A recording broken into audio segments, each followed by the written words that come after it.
ಆಕಾಶವಾಣಿ ಮಂಗಳೂರು. ವನಿತಾ ವಾಣಿ, ಮಹಿಳೆಯರಿಗಾಗಿ ಕಾರ್ಯಕ್ರಮ. ಕೇಳುಗರೆ, ನಿಮಗೆಲ್ಲ ಇಂದಿನ ಕಾರ್ಯಕ್ರಮಕ್ಕೆ ಸ್ವಾಗತ.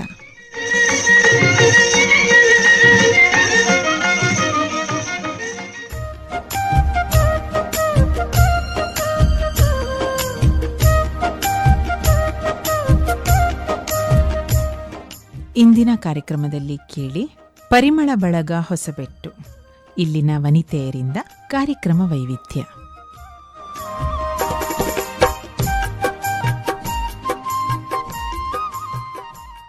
ಮೊದಲಾಗಿ ರೇಡಿಯೋ ಕೇಳುಗರಿಗೆಲ್ಲ ವಂದನೆಗಳು. ಸಂಪ್ರದಾಯದಂತೆ ಯಾವುದೇ ಕಾರ್ಯಕ್ರಮ ಮಾಡುವ ಮೊದಲು ದೇವರನ್ನು ಭಕ್ತಿಯಿಂದ ಪ್ರಾರ್ಥಿಸುವುದು ನಮ್ಮ ಕರ್ತವ್ಯ. ಇದೀಗ ದೇವರ ನಾಮಸ್ಮರಣೆ ಮಾಡುತ್ತಿದ್ದಾರೆ ನಮ್ಮ ಪರಿಮಳ ಬಳಗ ಹೊಸಬೆಟ್ಟು ವನಿತೆಯರು.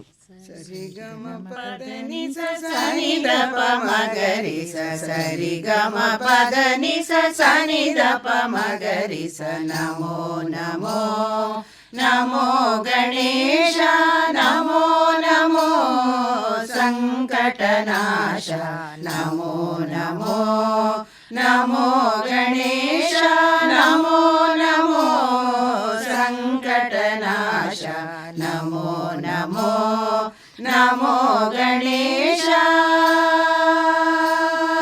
ಸಿಂಧೂರ ಚರ್ಚಿತ ಸಿಂಧೂರ ವದನ, ಸುಂದರ ಗುಣ ಸದನ, ಸರಿ ಗಮ ಸರಿ ಸರಿ ಸರಿ ಗಮ ಪದ ನಿ ಸನಿ ದಪ ಸನಿ ಸನಿ ಸನಿ ದಪ ಮಗರಿ ಸ. ಸಿಂಧೂರ ಚರ್ಚಿತ ಸಿಂಧೂರ ವದನ, ಸುಂದರ ಗುಣ ಸದನ, ನಮೋ ನಮೋ ನಮೋ ಗಣೇಶ, ನಮೋ ನಮೋ ಸಂಕಟನಾಶ, ನಮೋ ನಮೋ ನಮೋ ಗಣೇಶ. ತ್ರಿಶೂಲ ಅಂಕುಶ ಧೃತ ಕರ ಕರುಣ, ಕಿಸಲಯೋಪಮ ಚರಣ, ಸರಿ ಗ ಸರಿ ಗ ಸರಿ ಸರಿ ಗ ಮ ಪದ ನಿ ಸನಿ the Sunny the Sunny Sunny the ಪ ಮಗರಿ ಸ. ತ್ರಿಶೂಲ ಅಂಕುಶ ಧೃತ ಕರ ಕರುಣ, ಕಿಸಲಯೋಪಮ ಚರಣ, ನಮೋ ನಮೋ ನಮೋ ಗಣೇಶ, ನಮೋ ನಮೋ ಸಂಕಟನಾಶ, ನಮೋ ನಮೋ ನಮೋ ಗಣೇಶ. ಮಹಿಪತಿ ಸುತ ಪ್ರಭು ವಿಮಲೇಕದಂತ, ಇಹ ಪರ ಸುಖದಾತ, ಸಸರಿ ರಿ ಗ ಗ ಮಮ ಪ ಪ ದ ದ ನಿ ನಿ ಸ ಸ ಸ ನಿ ನಿ ದ ದ ಪ ಪ ಮಮ ಗ ಗ ರಿ ರಿ ಸ ಸ. ಮಹಿಪತಿ ಸುತ ಪ್ರಭು ವಿಮಲೇಕದಂತ, ಇಹ ಪರ ಸುಖದಾತ,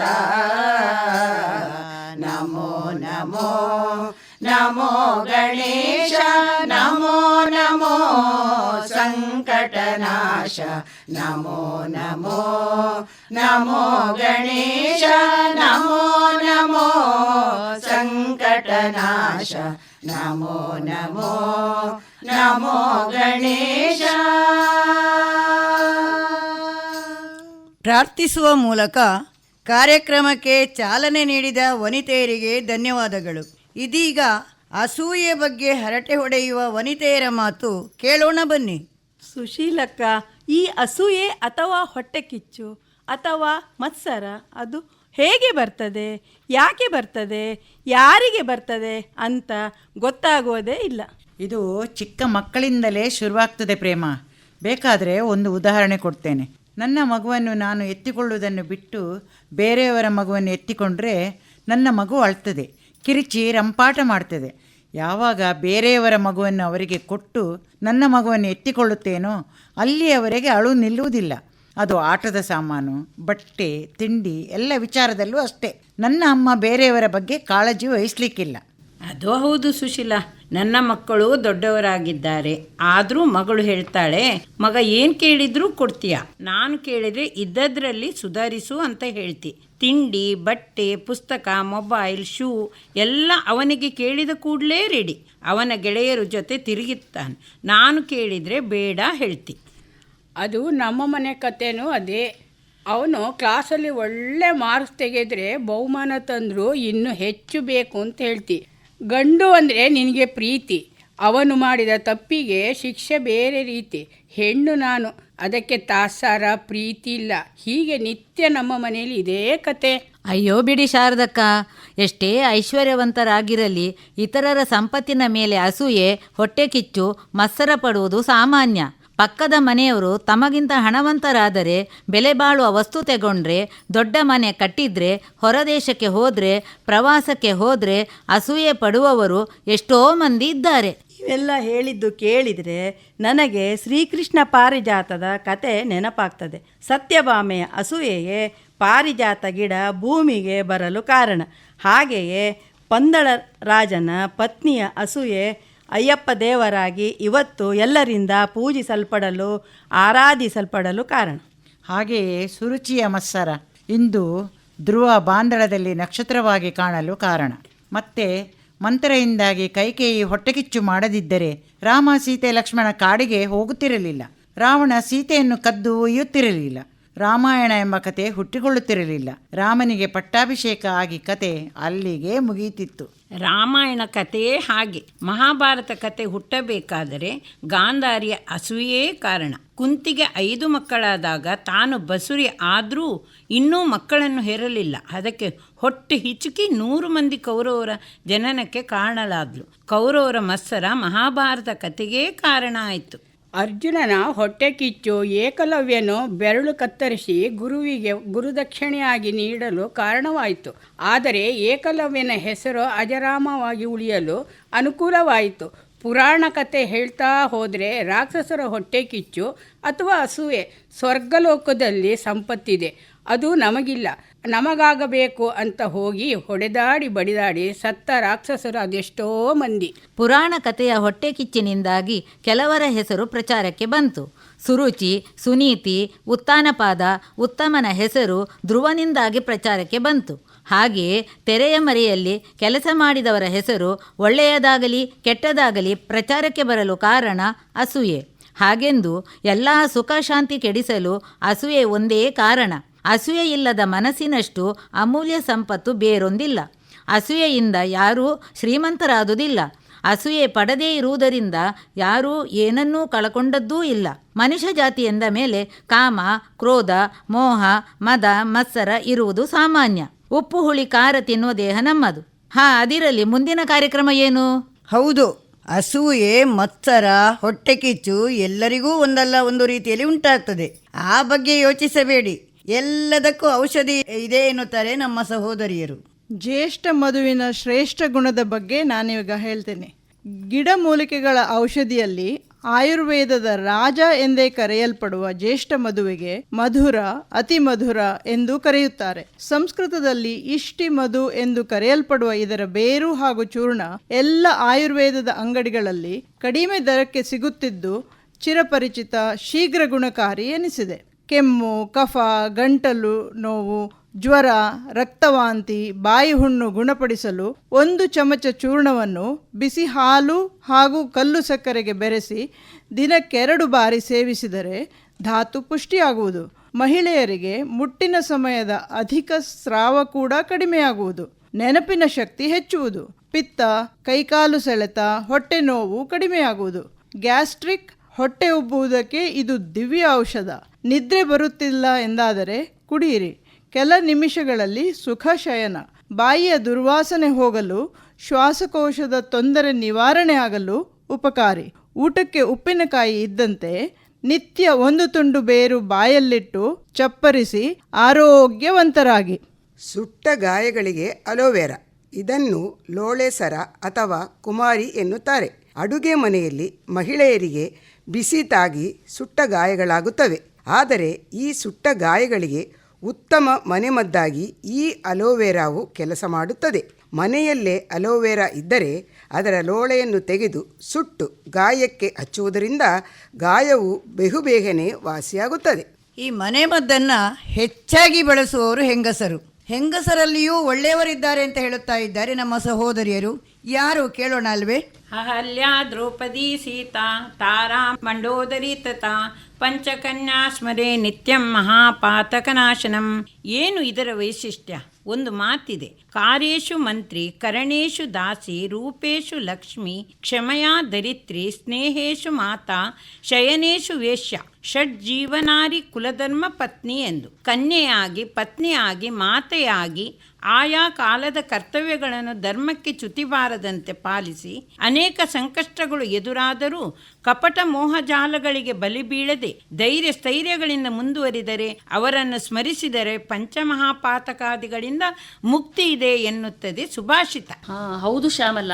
ಗೌತಮನ ಪತ್ನಿಯಾಗಿ ಅಹಲ್ಯೆಯು ನಿತ್ಯ ಶುದ್ಧಳು, ಬ್ರಹ್ಮಚಾರಿಣಿ. ಇವಳು ಬ್ರಹ್ಮನ ಮನಸ್ಸಿಜಳು. ಪತಿ ಸೇವೆ ಮಾಡುತ್ತಾ ಪತಿಯಲ್ಲಿ ದೃಢನಂಬಿಕೆ ಇದ್ದು ನಡೆ ನುಡಿಗಳಲ್ಲಿ ತಪಸ್ಸಿನ ಕ್ರಮಕ್ಕೆ ಅನುಗುಣವಾಗಿ ನಡೆಯುತ್ತಿದ್ದಳು. ದೇವೇಂದ್ರನಿಂದ ಮೋಸಕ್ಕೆ ಒಳಗಾಗಿ ಗೌತಮನಿಂದ ಶಾಪಗ್ರಸ್ತಳಾಗಿ ಶಿಲೆಯಾದ ಅಹಲ್ಯೆ ಶ್ರೀರಾಮನ ಪಾದಸ್ಪರ್ಶದಿಂದ ನಿಜರೂಪ ಹೊಂದಿದಳು. ಆ ಬಳಿಕ ಗೌತಮನನ್ನು ಮತ್ತೆ ಸೇರಿ ಸುಖ ದಾಂಪತ್ಯ ಕಂಡವಳು. ತಪ್ಪಿಯೂ ಪಾತಿವೃತ್ಯಕ್ಕೆ ಚ್ಯುತಿ ತರಲೇ ಇಲ್ಲ. ಪದ್ಮ, ಹಾಗೆಯೇ ದ್ರೌಪದಿ ದೃಪದ ರಾಜನ ಮಗಳು. ಶಿವನ ಅಣತಿಯಂತೆ ಪಾಂಡವರ ಇವರ ಪತ್ನಿಯಾದರೂ ಧರ್ಮಶಾಸ್ತ್ರಕ್ಕೆ ಚ್ಯುತಿ ಬಾರದಂತೆ ನಡೆದವಳು. ಪತಿಗಳಲ್ಲಿ ಕರ್ತವ್ಯ ಪ್ರಜ್ಞೆಯನ್ನು ಮೂಡಿಸುತ್ತಾ ತಾನು ಅನೇಕ ಸಂಕಷ್ಟಗಳನ್ನು ಅನುಭವಿಸಿ ಇತರರಿಗೂ ಸಾಂತ್ವನ ನೀಡಿದವಳು. ಅವಳ ಕಥನವೇ ಪುಣ್ಯಕಥನ.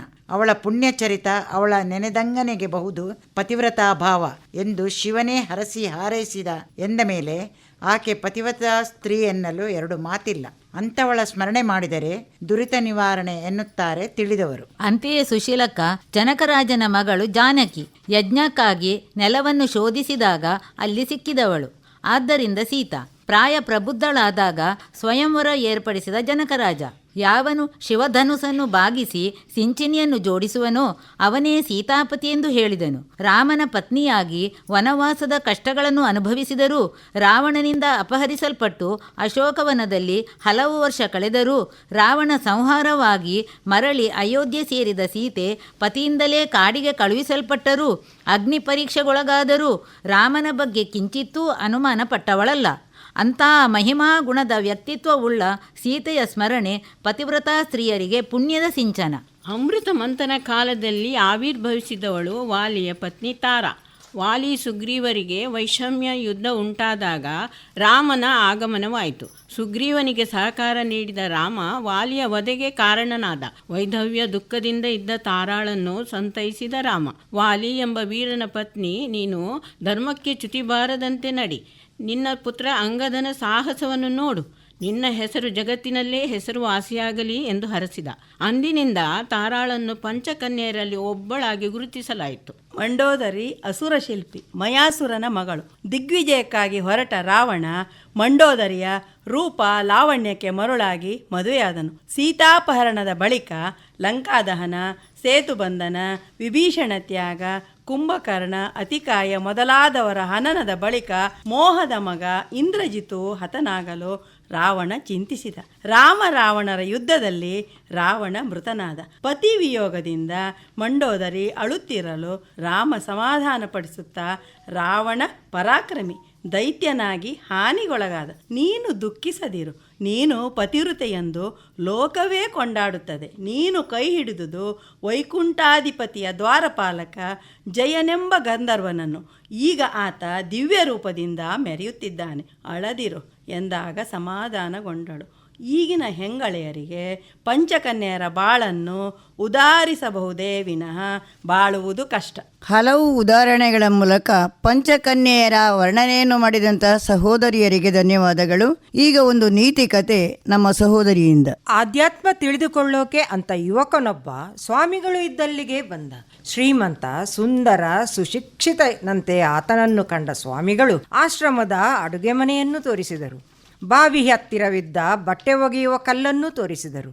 ಕೈಗೆ ಒಂದು ಕಸಬರಿಕೆಯನ್ನು ಕೊಟ್ಟರು. ಇಂದಿನಿಂದ ಈ ಎಲ್ಲ ಕೆಲಸವೂ ನಿನ್ನದೇ. ಆತ ಸ್ವಾಮೀಜಿ ಹೇಳಿದಂತೆ ಬೆಳಗ್ಗೆದ್ದು ಕಸಗುಡಿಸಿ ಸ್ವಚ್ಛಗೊಳಿಸುವುದು, ಅಡುಗೆ ಮಾಡುವುದು, ಬಟ್ಟೆ ಒಗೆಯುವುದು, ಗುರುಗಳಿಗೆ ಉಣಬಡಿಸಿ ತಾನೂ ಉಣ್ಣುವುದನ್ನು ಮಾಡುತ್ತಿದ್ದ. ಹಾಗೆ ಕೆಲಸ ಸಾಗುತ್ತಿದ್ದಂತೆ ದಿನ, ವಾರ, ತಿಂಗಳುಗಳೇ ಕಳೆದವು. ಗುರು ಆಧ್ಯಾತ್ಮವನ್ನು ಕಲಿಸಲೇ ಇಲ್ಲ. ಯುವಕನಿಗೆ ಸಂಶಯ ಬಂತು. ಈ ಸ್ವಾಮಿ ಯಾವ ಮಹಾತ್ಮ? ನಾನೇಕೆ ಇವನಿದ್ದಲ್ಲಿಗೆ ಬಂದೆ? ಛೇ, ಬೇಕಿರಲಿಲ್ಲ.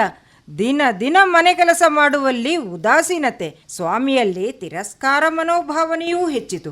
ಒಂದು ದಿನ ಸ್ವಾಮಿ ಇವನನ್ನು ಕರೆದು ಮೆಟ್ಟಲಿನ ಬದಿ ಬೆಳೆದಿರುವ ಮುಳ್ಳಿನ ಗಿಡ ಕೀಳುವಂತೆ ಹೇಳಿದರು. ಮನಸ್ಸಿಲ್ಲದ ಮನಸ್ಸಿನಿಂದ ಕೈ ಹಾಕಿದ. ಮುಳ್ಳು ಚುಚ್ಚಿತು, ರಕ್ತ ಸುರಿಯಿತು. ಎಷ್ಟೇ ಎಳೆದರೂ ಮುಳ್ಳಿನ ಗಿಡ ಕೀಳಲಿಲ್ಲ. ಒಳಗಿಂದ ಕತ್ತಿ ತಂದು ಗಿಡ ಕಡಿಯಲು ಸಿದ್ಧನಾದ. ಆಗ ಸ್ವಾಮೀಜಿ ಬಂದರು. ಒಂದು ಕೊಡ ನೀರು ತಂದು ಗಿಡದ ಮೇಲೆ ಸುರಿದರು. ಹಾರೆ ತಂದು ಗಿಡವನ್ನು ಬುಡ ಸಮೇತ ಕಿತ್ತರು. ಯುವಕನ ಗಾಯಕ್ಕೆ ಹಸಿರೆಲೆ ಗುದ್ದಿ ಹಚ್ಚಿದರು. ಆ ಬಳಿಕ ಹೇಳಿದರು, ನಿನಗೆ ಮೊದಲ ಪಾಠ ಮುಗಿಯಿತು. ನಿನ್ನ ತಾಳ್ಮೆ ಪರೀಕ್ಷೆಯೂ ಆಯಿತು. ಯಾವತ್ತು ತಾಳ್ಮೆಯಿಂದ, ಅರಿವಿನಿಂದ, ಆಸಕ್ತಿಯಿಂದ ಕಲಿತರೆ ತೇರ್ಗಡೆ. ಇಲ್ಲವಾದರೆ ಮತ್ತೆ ನಿನಗೆ ಅದೇ ಪಾಠ ಕಲಿಯಬೇಕು. ಸಂಶಯ ಎಂಬುದೇ ಮುಳ್ಳು, ನಂಬಿಕೆ ಎಂಬುದೇ ಆಧ್ಯಾತ್ಮದ ಮೊದಲ ಹೆಜ್ಜೆ. ತಾಯಿಯ ಕೈ ಹಿಡಿದು ನಡೆವ ಮಗು ಬಿದ್ದರೆ ಎತ್ತುತ್ತಾಳೆ ಎಂಬ ನಂಬಿಕೆ ಇದೆ. ಬದುಕು ನಂಬಿಕೆಯ ಬುನಾದಿಯಲ್ಲಿ ಕಟ್ಟಿದರೆ ಸೌಧ ಗಟ್ಟಿ ಇರುತ್ತದೆ. ಅವಿಶ್ವಾಸ, ಅಪನಂಬಿಕೆಯಿಂದ ಸೌಧವು ಕುಸಿಯುತ್ತದೆ. ನಂಬಿಕೆ ಇದು ದೃಢವಾಗಬೇಕಾದರೆ ಇಂಥ ಕಥೆಗಳನ್ನು ನಾವು ಕೇಳಲೇಬೇಕು. ಇಂಥ ಕಥೆಗಳು ನಮ್ಮ ಮೊಬೈಲ್ನಲ್ಲಿ ಬಹಳ ಸಿಗುತ್ತದೆ. ಆದರೆ ಮೊಬೈಲ್ನ ಉಪಯೋಗ ಏನು, ದುರುಪಯೋಗ ಏನು ಎಂಬುದರ ಬಗ್ಗೆ ತಿಳಿ ಹೇಳಲಿದ್ದಾರೆ ನಮ್ಮ ವನಿತೆಯರು. ಜಯಶ್ರೀ, ಟಿ ವಿ ಹತ್ರ ಕೂತು ನೋಡಬೇಡ, ಕಣ್ಣು ಹಾಳಾಗ್ತದೆ. ಬೇಗ ಕನ್ನಡಕ ಹಾಕ್ಕೋಬೇಕಾಗತ್ತೆ, ಮತ್ತು ಛಂದಸ ಕಾಣುವುದಿಲ್ಲ. ಹೇಳಿದ ಅರ್ಥ ಆಯ್ತಾ? ಮತ್ತು ಹೆಚ್ಚು ಸೌಂಡ್ ಹಾಕಬಾರ್ದು, ಕಿವಿ ಬೇಗ ಕಿವುಡಾಗುತ್ತೆ. ನೋಡು, ನಮಗೆಲ್ಲ 60 ವರ್ಷ ಆದ ಮೇಲೆ ಈಗ ಸ್ವಲ್ಪ ಸ್ವಲ್ಪ ಕಿವುಡು ಶುರುವಾಗಿದೆ. ನೀವು ಈಗಲೇ ಕಿವುಡರ ಹಾಗೆ ಮಾಡ್ತಾ ಇದ್ದೀರಿ. ಕಿವಿಗೆ ಇಯರ್ಫೋನ್ ಎಲ್ಲ ಹಾಕ್ಕೊಂಡು ಕಾಲ ಕಳಿತೀರಿ. ಕಾಲ ಕೆಟ್ಟೋಗಿದೆ. ನಾನು ಹೇಳಿದ್ದು ಕೇಳಿಸ್ತಾ ಇದೆಯಾ? ಹಾಂ ಅಮ್ಮ, ಯಾಕೆ ಕಿರಿಕಿರಿ ಮಾಡ್ತಾ ಇದ್ದೀರಾ? ನನಗೆಲ್ಲ ಗೊತ್ತುಂಟು. ಹೋಗು, ನಿನಗೇನಾದರೂ ಕೆಲಸ ಇದ್ದರೆ ನೋಡು, ಇಲ್ದಿದ್ರೆ ರೂಮಿಗೆ ಹೋಗಿ ಮಲಗಿ ರೆಸ್ಟ್ ಮಾಡಿಬಿಡು. ಕೇಳಿದ್ರ ಶಾರದಕ್ಕ? ಈಗಿನ ಮಕ್ಕಳಿಗೆ ನಾವು ಯಾಕೆ ಹೇಳ್ತೇವೆ ಅಂತ ಅರ್ಥನೇ ಮಾಡ್ಕೊಳ್ಳೋದಿಲ್ಲ. ಈ T V, laptop, computer, smartphone ಎಲ್ಲ ಬಂದು ಮಕ್ಕಳು ಹಾಳಾಗಿ ಹೋದರು. ಇದಕ್ಕಿಂತ ನಮ್ಮ ಕಾಲವೇ ಚೆನ್ನಾಗಿತ್ತು. ದಿನಪತ್ರಿಕೆ, ವಾರಪತ್ರಿಕೆ, ಮಾಸಪತ್ರಿಕೆಗಾಗಿ ಕಾಯ್ತಾ ಇದ್ವಿ. ತರಂಗ, ಸುಧಾ, ಚುಟುಕ, ಚಂದಮಾಮ ಮುಂತಾದ ಪುಸ್ತಕ ಓದುವುದಕ್ಕೆ ಕಾಯ್ತಾ ಇದ್ವಿ. ಹೌದು ಪ್ರೇಮ, ನಮ್ಮಲ್ಲಿ ರೇಡಿಯೋ ಬೆಳಗ್ಗೆ 6 ಗಂಟೆಗೆ ಸುಪ್ರಭಾತ ಆರಂಭವಾಗುವಾಗ ಹಾಕಿದರೆ ಅದರಲ್ಲಿ ಬರುವ ಉದಯರಾಗ, ಚಿತ್ರಗೀತೆ, ವಾರ್ತೆ, ಬೇರೆ ಬೇರೆ ವಿಷಯದ ಬಗ್ಗೆ ಸಂವಾದ ಇತ್ಯಾದಿ ಕೇಳುತ್ತಾ ಕೆಲಸ ಮಾಡುತ್ತಿದ್ದರೆ ಒಂದೆಡೆ ಆಯಾಸ ಆಗುತ್ತಿರಲಿಲ್ಲ, ಇನ್ನೊಂದೆಡೆ ಗಂಟೆ ಎಷ್ಟು ಅಂತ ನಿಖರವಾಗಿ ಹೇಳಲು ಅನುಕೂಲ ಆಗುತ್ತಿತ್ತು. ನಮ್ಮಲ್ಲಿ ಈಗಲೂ ರೇಡಿಯೋ ಇದೆ ಶ್ಯಾಮಲಾ. ಅದರಲ್ಲಿ ತಾಳಮದ್ದಲೆ, ಸಂಗೀತ, ನಾಟಕ, ಕೃಷಿಗೆ ಸಂಬಂಧಪಟ್ಟ ವಿಚಾರ, ಮಕ್ಕಳ ಚಿಲಿಪಿಲಿ, ಗುಬ್ಬಿದ ಗೂಡು, ವನಿತಾವಾಣಿ ಎಲ್ಲ ಕೇಳುವ ಅಭ್ಯಾಸ ನನಗೆ ಈಗಲೂ ಇದೆ. ಹಾಗಂತ ಟಿ ವಿ ನೋಡುವುದಿಲ್ಲ ಅಂತಿಲ್ಲ. ಧಾರಾವಾಹಿ ನೋಡ್ತೇನೆ, ಮೊಬೈಲ್ನಲ್ಲಿ ಫೋನ್ ಮಾಡ್ತೇನೆ, ಗ್ರೂಪ್ಸ್ ಮಾಡಿರ್ತಾರಲ್ಲ ಅದರಲ್ಲಿ ಮೆಸೇಜಸ್ ನೋಡ್ತೇನೆ. ಅದು ಬಿಟ್ಟರೆ ಅದೆಂಥದ್ದು Facebook, status, YouTube, Google, Instagram ಅದೆಲ್ಲ ಏನು ಅಂತಾನೆ ನಂಗೆ ಗೊತ್ತಿಲ್ಲ. ನೀನು ಹಾಗೆ ಹೇಳ್ತೀಯಲ್ಲ ಮೀನಾಕ್ಷಿ, ನಮ್ಮಲ್ಲಿ ಮನೆ ಕೆಲಸಕ್ಕೆ ಒಬ್ಬಳು ಬರ್ತಾಳಲ್ಲ, ಆ ರತ್ನಮ್ಮನಿಗೆ ಎಲ್ಲ ಗೊತ್ತಿದೆ. ಮೊನ್ನೆ ನಾನು ಸಂಬಳ ಕೊಡಬೇಕಾದ್ರೆ, ಅಮ್ಮ ನನಗೆ ಗೂಗಲ್ ಪೇ ಮಾಡಿ, ಇಲ್ಲಾಂದರೆ ಫೋನ್ ಪೇ ಮಾಡಿ ಅಂತ ಹೇಳ್ತಾಳೆ. ನನಗೆ ಆಶ್ಚರ್ಯವಾಯಿತು. ನನಗೂ ಇವತ್ತಿಗೂ ಅದೆಲ್ಲ ಗೊತ್ತೇ ಇಲ್ಲ. ಇದೀಗ ಮೊಬೈಲ್ ಒಂದಿದ್ರೆ ಬೇರೇನೂ ಬೇಡ, ವಸ್ತು, ಮನೆ, ಜಾಗ ಎಲ್ಲವನ್ನೂ ಕೊಂಡುಕೊಳ್ಳುವ, ಮಾರಾಟ ಮಾಡುವುದನ್ನು ಇದರಲ್ಲೇ ಮಾಡುತ್ತಾರೆ. ಪರಿಚಯ ಇಲ್ಲದ ಯಾರ್ಯಾರೋ ಫೋನ್ ಮೂಲಕ ಪರಿಚಯ ಆಗ್ತಾರೆ. ಹಾಂ ಹೌದು ಸಂಧ್ಯಾಕ್ಕ, ಈಗಿನ ಮಕ್ಕಳು ಮೊಬೈಲ್ನಲ್ಲೇ ಸಿನಿಮಾ, ನೃತ್ಯ, ನಾಟಕ, ಸಂಗೀತ, ಬೇರೆ ಬೇರೆ ಊರು, ಜಾತ್ರೆ, ಕೋಲ, ಕ್ರಿಕೆಟ್, ಕಬಡ್ಡಿ, ರಾಜಕೀಯ, ಸಾಮಾಜಿಕ ಮತ್ತು ಸಾಂಸ್ಕೃತಿಕ ಕಾರ್ಯಕ್ರಮ, ಸಭೆ ಸಮಾರಂಭ ಎಲ್ಲವನ್ನು ನೋಡ್ತಾರೆ, ಕೇಳ್ತಾರೆ. ಈಗಿನ ಯುವ ಜನಾಂಗ ಕಿವಿಗೆ ಇಯರ್ಫೋನ್ ಇಟ್ಟು ಮಾತಾಡ್ತಾ ಹೋಗ್ತಾ ಇದ್ದರೆ ಯಾರ ಹತ್ರ ಮಾತಾಡ್ತಾರೆ, ಯಾರನ್ನು ನೋಡಿ ನಗ್ತಾರೆ ಒಂದು ಗೊತ್ತಾಗೋದಿಲ್ಲ. ಅಯ್ಯೋ, ನಮ್ಮ ಮನೆ ಹತ್ರ ಒಬ್ಳು ಹುಡುಗಿ ತಲೆ ತಗ್ಗಿಸಿ ಫೋನ್ ನೋಡ್ತಾ ಕಿವಿಗೆ ಇಯರ್ಫೋನ್ ಇಟ್ಕೊಂಡು ಮಾತಾಡ್ತಾ ದಾರಿಯಲ್ಲಿ ಹೋಗ್ತಾ ಇದ್ಲು. ಎದುರಿಗೆ ಹೊಂಡ ಇದ್ದುದೇ ನೋಡಲಿಲ್ಲ. ಕಾಲು ಜಾರಿ ಬಿದ್ದು ಕಾಲು ಕೈ ಗಾಯ ಮಾಡಿಕೊಂಡ್ಲು. ಮಾತ್ರ ಅಲ್ಲ, ಫೋನ್ ಹಾಳಾಗಿ ಹೋಯ್ತು. ಅಷ್ಟೇ ಅಲ್ಲ, ಹನಿ ಚಾಟ್ ಅಂತ ಪ್ರೀತಿ ಪ್ರೇಮ ಅಂತ ಓಡಿ ಹೋಗೋದು, ಸಾಯೋದು ಈಗ ಹೆಚ್ಚಾಗಿದೆ. ಇನ್ನು ಸೆಲ್ಫಿ ತೆಗೆಯಕ್ಕೆ ಹೋಗಿ ನದಿಗೆ, ಗುಡ್ಡದ ಕೆಳಗೆ ಬೀಳೋದು ಸಾಮಾನ್ಯವಾಗಿದೆ. ಕಿವಿಗೆ ಇಯರ್ಫೋನ್ ಇಟ್ಟು ಊಟಕ್ಕೆ ಕುಳಿತರೆ ನಾನು ಏನು ತಿಂದೆ, ಎಷ್ಟು ತಿಂದೆ ಒಂದು ಗೊತ್ತಾಗುವುದಿಲ್ಲ. ಕರೆದರೆ ಮಾತಾಡಿದರೆ ಕೇಳೋದು ಇಲ್ಲ. ಕಾರಿಗೆ, ಬಸ್ಸಿಗೆ, ರಿಕ್ಷಕ್ಕೆ, ಪ್ರಾಣಿಗೆ, ಮನುಷ್ಯರಿಗೆ, ಗೋಡೆಗೆ, ಕನ್ನಡಿಗೆ, ಚರಂಡಿಗೆ ಬೀಳೋದು ದೃಶ್ಯ ನೋಡಿದರೆ ನಗು ಬರುತ್ತದೆ. ಅಲ್ಲ ಸುಶೀಲಕ್ಕ, ನಮ್ಮ ಕಾಲದಲ್ಲಿ ಇದೆಲ್ಲ ಅವಾಂತರ ಆಗ್ತಾ ಇತ್ತ? ಈಗ ನೆಂಟರ ಮನೆಗೆ ಹೋದರೆ ಅಲ್ಲಿ ಎಲ್ಲರ ಕೈಲೂ ಮೊಬೈಲ್. ಒಬ್ಬರಿಗೊಬ್ಬರು ಸುಖ ದುಃಖ ಮಾತಾಡೋದಾಗ್ಲಿ, ಒಟ್ಟಿಗೆ ಕುಳಿತು ಊಟ ಮಾಡೋದಾಗ್ಲಿ ಏನೂ ಇಲ್ಲ. ಕೊರೋನಾ ವೇಳೆಯಲ್ಲಿ ಎಲ್ಲ ಮಕ್ಕಳು ಟ್ಯಾಬ್ ಅಥವಾ ಮೊಬೈಲ್ ಮೂಲಕ ಆನ್ಲೈನ್ ಪಾಠ ಕೇಳುತ್ತಿದ್ದರು. ಅದೀಗ ಅಭ್ಯಾಸವಾಗಿ ಹೋಗಿದೆ. ನೋಟ್ಸ್ ಬರೆಯಬೇಕಾಗಿಲ್ಲ. ಪ್ರಬಂಧ, ಭಾಷಣ, ಹಾಡು, ಶಬ್ದಾರ್ಥ ಯಾವುದು ಬೇಕು ಎಲ್ಲ ಮೊಬೈಲ್ನಲ್ಲೇ ಇದೆ. ನೋಡಿ ನಕಲು ಮಾಡಿದರೆ ಆಯಿತು. ಹೌದು ಪ್ರೇಮ, ಹಿಂದೆ ಮಕ್ಕಳನ್ನು ನಿದ್ರೆ ಮಾಡಿಸಲು ಹಾಡು ಹೇಳುತ್ತಿದ್ದರು. ಈಗ ಫೋನ್ ಹತ್ರ ಇಟ್ಟು ಹಾಡು ಹಾಕಿ ಕೇಳಿಸಿ ಮಲಗಿಸ್ತಾರೆ. ಹಿಂದೆ ಮಕ್ಕಳಿಗೆ ಕಾಗೆ, ನಾಯಿ, ಬೆಕ್ಕು, ದನ, ಕುರಿ, ಆಡು, ಮರ, ಗಿಡ, ಬಳ್ಳಿ, ಸೂರ್ಯ, ಚಂದ್ರ ತೋರಿಸಿ ಊಟ ಮಾಡಿಸ್ತಾ ಇದ್ರು. ಆಗಲೂ ಊಟ ಮಾಡದಿದ್ದರೆ ಗುಮ್ಮ ಬರ್ತಾನೆ ಅಂತ ಹೆದರಿಸ್ತಾ ಇದ್ರು. ಈಗ ಮೊಬೈಲ್ ಕೈಯಲ್ಲಿ ಕೊಟ್ಟರೆ ಸಾಕು, ಮಗು ಊಟ ಮಾಡ್ತದೆ. ಹಿಂದೆ ಬೆಳಗ್ಗೆ ಏಳುವಾಗ 2 ಕೈ ನೋಡಿ ಕರಾಗ್ರೆ ವಸತೆ ಲಕ್ಷ್ಮಿ, ಕರಮಧ್ಯೆ ಸರಸ್ವತಿ, ಕರಮೂಲೆ ಸ್ಮಿತೆ ಗೌರಿ, ಪ್ರಭಾತೆ ಕರದರ್ಶನಂ ಅಂತ ಹೇಳಿ 2 ಕೈ ಉಜ್ಜಿ ಕಣ್ಣಿಗೆ ಇಡ್ತಾ ಇದ್ರು. ಈಗ ಮೊಬೈಲ್ ನೋಡಿ ಹೇಳ್ತಾರೆ. ಈಗಿನ ಮಕ್ಕಳ ಕೈಯಲ್ಲಿರುವ ಮೊಬೈಲ್ ಸಾವಿರಗಟ್ಟಲೆ ಅಲ್ಲ ಲಕ್ಷಗಟ್ಟಲೆ ಕೊಟ್ಟು ತೆಗೆಸಿಕೊಡ್ತಾರಲ್ಲ. ಹಣದ ಬೆಲೆ ಮಕ್ಕಳಿಗೆ ಹೇಗೆ ಗೊತ್ತಾಗ್ತದೆ ಹೇಳಿ? ತೆಗೆಸಿಕೊಡದಿದ್ದರೆ ಮನೆ ಬಿಟ್ಟು ಹೋಗುವುದು, ಆತ್ಮಹತ್ಯೆ ಮಾಡಿಕೊಳ್ಳುವುದು, ಮೊಬೈಲ್ಗಾಗಿ ಕಳ್ಳತನ ಮಾಡುವುದಕ್ಕೂ ತಯಾರು. ಈ ಮೊಬೈಲ್ ಬಂದ ಮೇಲೆ ಬಂಧು ಬಳಗ, ನೆಂಟರಿಷ್ಟರು ಯಾರು ಅಂತ ಯಾರಿಗೂ ಗೊತ್ತಿಲ್ಲ. ಮನೆಗೆ ಬಂದರೆ ಮಾತಿಲ್ಲ. ಮದುವೆ, ಉಪನಯನ, ನಾಮಕರಣಕ್ಕೆ ಹೋಗೋದಿಲ್ಲ. ಮಕ್ಕಳು ಬದಲಾಗೋ ಮೊದಲು ದೊಡ್ಡವರು ಬದಲಾಗಬೇಕು. ಹೌದು ಮೀನಕ್ಕ, ಈಗ ಮಕ್ಕಳು ತಿನ್ನುವ ಫಾಸ್ಟ್ ಫುಡ್ಡು, ಇದಕ್ಕೆ ಬೇಕಾದ ಮೂಲವಸ್ತು ಎಲ್ಲಿಂದ ಬರ್ತದೆ ಹೇಳಿ? ರೈತ ಬೆಳೆಯುವ ಬೆಳೆಯಿಂದ. ಬೆಳೆಗೆ ಯಾವ ಗೊಬ್ಬರ ಹಾಕಿದರೆ ಚೆನ್ನಾಗಿ ಬೆಳೆ ಬರ್ತದೆ? ಮೊಬೈಲ್ನಲ್ಲಿ ಸರ್ಚ್ ಮಾಡಬಹುದು. ಆದರೆ ಆ ಗೊಬ್ಬರ ತಯಾರಿಕೆಗೆ ಬೇಕಾದ ಕಚ್ಚಾ ವಸ್ತು ಅದು ಮನುಷ್ಯನಿಂದಲೇ ತಯಾರಾಗಬೇಕು. ಮಣ್ಣು, ನೀರು, ಗಾಳಿ, ಬೆಳಕು ಕೃತಕವಾಗಿ ತಯಾರಾದರೂ ಬಾಳಿಕೆ ಇಲ್ಲ. ದಿನದ ವಸ್ತು, ಮೊಟ್ಟೆ, ಅಕ್ಕಿ, ತುಪ್ಪ ಎಲ್ಲವೂ ಕಲಬೆರಕೆ. ಇದನ್ನೆಲ್ಲ ಮೊಬೈಲ್ನಲ್ಲಿ ನೋಡಿದಾಗ ಭಯವಾಗುತ್ತದೆ. ಮಕ್ಕಳಂತೂ ನೋಡಬೇಕಾದ್ದನ್ನು ನೋಡುವುದಕ್ಕಿಂತ ಹೆಚ್ಚಾಗಿ ನೋಡಬಾರದ್ದನ್ನೇ ನೋಡಿ ಹಾಳಾಗುತ್ತಿದ್ದಾರೆ ಎಂದರೆ ತಪ್ಪಾಗಲಾರದು. ಎಷ್ಟೋ ಮಕ್ಕಳ ಕಣ್ಣುಗುಡ್ಡೆಯೋ ಹೊರಬಂದು ದಪ್ಪವಾಗಿರುತ್ತದೆ. ಎಷ್ಟೋ ಮಕ್ಕಳು ಚಾರ್ಜಿಗೆ ಇಟ್ಟು ಮೊಬೈಲ್ ನೋಡಿ ಕಣ್ಣು ಕಿವಿ ಸುಟ್ಟುಕೊಂಡಿದ್ದಾರೆ. ಮೊಬೈಲ್ ನಮಗೆ ಎಷ್ಟು ಅವಶ್ಯವೋ ಅಷ್ಟೇ ಬಳಸಿದರೆ ಉಳಿತು.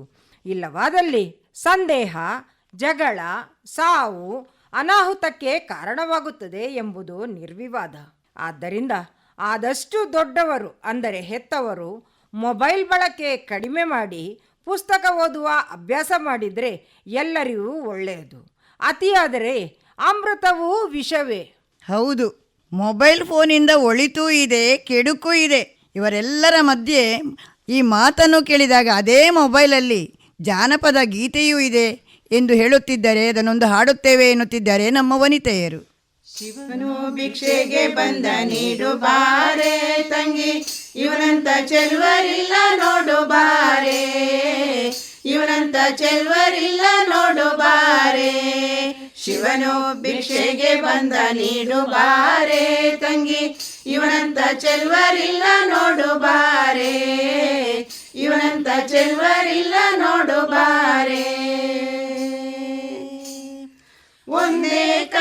ಕೈಲಾಸನಕ ಪೋಲ ಕಾಣೆ ಬೆನ್ನಿಂದೆ ಕಟ್ಟಿರುವ ತ್ರಿಶೂಲ ಕಾಣೆ ಒಂದೇ ಕೈಲಾಸನಕ ಪೋಲ ಕಾಣೆ ಬೆನ್ನಿಂದೆ ಕಟ್ಟಿರುವ ತ್ರಿಶೂಲ ಕಾಣೆ ನಂದಿಯ ಕೋಲು ಪದಾಕೆ ಕಾಣೆ ಮತ್ತೊಂದೊಂದು ಪಾದದ ಶೌರ್ಯ ಕಾಣೆ ನಂದಿಯ ಕೋಲು ಪದಾಕೆ ಕಾಣೆ ಮತ್ತೊಂದೊಂದು ಪಾದದ ಶೌರ್ಯ ಕಾಣೆ ಶಿವನು ಭಿಕ್ಷೆಗೆ ಬಂದ ನೀಡು ಬಾರೆ ತಂಗಿ ಇವನಂತ ಚೆಲುವರಿಲ್ಲ ನೋಡು ಬಾರೆ ಇವನಂತ ಚೆಲುವರಿಲ್ಲ ನೋಡು ಬಾರೆ ಮೈಯೆಲ್ಲ ಅವನು ಹೊತ್ತ ಕಾಣೆ ಬಲದ ಕೈಯಲ್ಲಿ ಹಿಡಿದ ನಾಗರ ಬೆತ್ತ ಕಾಣೆ ಮೈಯೆಲ್ಲ ಅವನು ಹೊತ್ತ ಕಾಣೆ ಬಲದ ಕೈಯಲ್ಲಿ ಹಿಡಿದ ನಾಗರ ಬೆತ್ತ ಕಾಣೆ ವಯ್ಯಾರ ಮೂರು ಲೋಕ ಕರ್ತ ತಾನೆ ತಕ್ಕ ತಯ್ಯ ತಯ್ಯಾನಂದ ಕಾಣೆ ವಯ್ಯಾರ ಮೂರು ಲೋಕ ಕರ್ತ ತಾನೆ ತಕ್ಕ ತಯ್ಯ ತಯ್ಯಾನಂದ ಕಾಣೆ ಶಿವನು ಭಿಕ್ಷೆಗೆ ಬಂದ ನೀಡು ಬಾರೆ ತಂಗಿ ಇವನಂತ ಚೆಲುವರಿಲ್ಲ ನೋಡು ಬಾರೆ ಇವನಂತ ಚೆಲುವರಿಲ್ಲ ನೋಡು ಬಾರೆ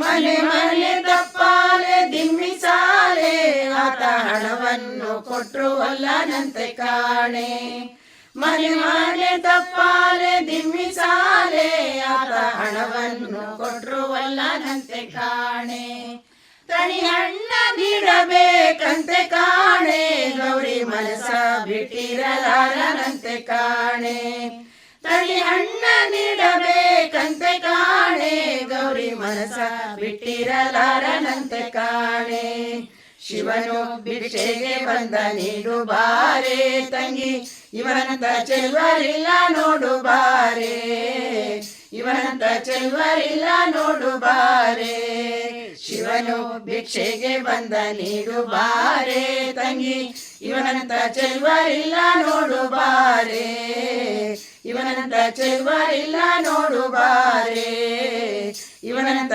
ಚೆಲುವರಿಲ್ಲ ನೋಡು ಬಾರೆ. ಜನಪದ ಸಾಹಿತ್ಯವನ್ನ ಬಹಳ ಸುಂದರವಾಗಿ ಹಾಡಿದ ವನಿತೆಯರಿಗೆ ಧನ್ಯವಾದಗಳು. ಇದೀಗ ಅದೇ ಜನಪದರು ಹೇಳುತ್ತಿದ್ದಂಥ ಒಗಟಿನ ಬಗ್ಗೆ ನಮ್ಮ ಸಹೋದರಿ ನಿಮ್ಮ ಮುಂದೆ ಒಗಟನ್ನು ಹೇಳಲಿದ್ದಾರೆ. ಉಳಿದವರೆಲ್ಲರೂ ಅದಕ್ಕೆ ಉತ್ತರಿಸಬೇಕು. ಬೆಂಕಿ ಮುಟ್ಟದ ತುಪ್ಪ, ಕಪ್ಪೆ ಮುಟ್ಟದ ನೀರು, ಒನಕೆ ಮುಟ್ಟದ ಅಕ್ಕಿ ಏನಿರ್ಬೋದು? ಬೆಂಕಿ ಮುಟ್ಟದ ತುಪ್ಪ ಬಹುಶಃ ಜೇನು ತುಪ್ಪ ಇರಬಹುದು. ಹೌದೌದು. ಮತ್ತೆ ಕಪ್ಪೆ ಎರಡನೇ ಉತ್ತರ ಜಯಶ್ರೀ ನಿನಗೆ ಗೊತ್ತಿದ್ದಾರೆ ಹೇಳು. ಎಳನೀರು ಇರ್ಬೋದಾ? ಹೌದು ಜಯಶ್ರೀ, ಕರೆಕ್ಟ್. ಲಾಸ್ಟಿಗೆ ಒನಕೆ ಮುಟ್ಟದ ಅಕ್ಕಿ, ಸಬ್ಬಕ್ಕಿ. ಸಬ್ಬಕ್ಕಿ. ಈಗ ನಾನೊಂದು ಕೇಳ್ತೇನೆ. ಊಟಕ್ಕೆ ಕುಳಿತವರು 12 ಜನರು, ಬಡಿಸುವವರು 2. ಒಬ್ಬನು ಒಬ್ಬರಿಗೆ ಬಡಿಸುವಷ್ಟರಲ್ಲಿ ಇನ್ನೊಬ್ಬನು 12 ಜನರಿಗೂ ಬಡಿಸಿ ಆಗಿರ್ತಾನೆ. ಅವನು ಯಾರು? ಇದರ ಉತ್ತರ ನನಗೆ ಗೊತ್ತುಂಟು. ಇದು ಗಡಿಯಾರ. ಸರಿ. ಗಿಡದ ಮೇಲೆ ಹಣ್ಣು, ಹಣ್ಣಿನ ಮೇಲೆ ಗಿಡ, ಅದು ಯಾವುದು? ಅನನಾಸ್ ಇರ್ಬೋದಾ? ಕರೆಕ್ಟ್. ಇಷ್ಟು ಹೊತ್ತು ಮಂಗಳೂರು ಆಕಾಶವಾಣಿಯಲ್ಲಿ ವನಿತಾ ವಾಣಿಗಾಗಿ ಕಾರ್ಯಕ್ರಮ ನೀಡಲು ಸಹಕರಿಸಿದ ಎಲ್ಲ ತಾಂತ್ರಿಕ ವರ್ಗದವರಿಗೆ, ಸಿಬ್ಬಂದಿಗಳಿಗೆ ಧನ್ಯವಾದಗಳು. ಈ ಕಾರ್ಯಕ್ರಮವನ್ನು ನಡೆಸಿಕೊಟ್ಟ ಪರಿಮಳ ಬಳಗ ಹೊಸಬೆಟ್ಟು ಇಲ್ಲಿಯ ವನಿತೆಯರು ಶ್ರೀಮತಿಯರಾದ K Kalavati, Vimala R Bhat, Sandhya Nagaraj, Jayashree Aithal, Padma Shriram, Sushila Ramakrishna, Shalini K Rao, Prema C Harish, Sharada Shyam Sundar, Shyamala S Hatwar, Shubha H Bhat, Meenakshi Panambur ಇವರೆಲ್ಲರಿಗೂ ಧನ್ಯವಾದಗಳು.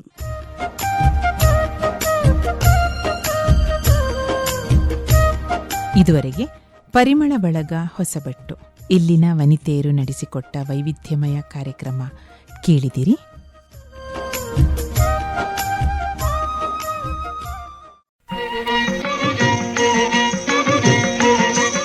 ಇದು ಇಂದಿನ ವನಿತಾವಾಣಿ.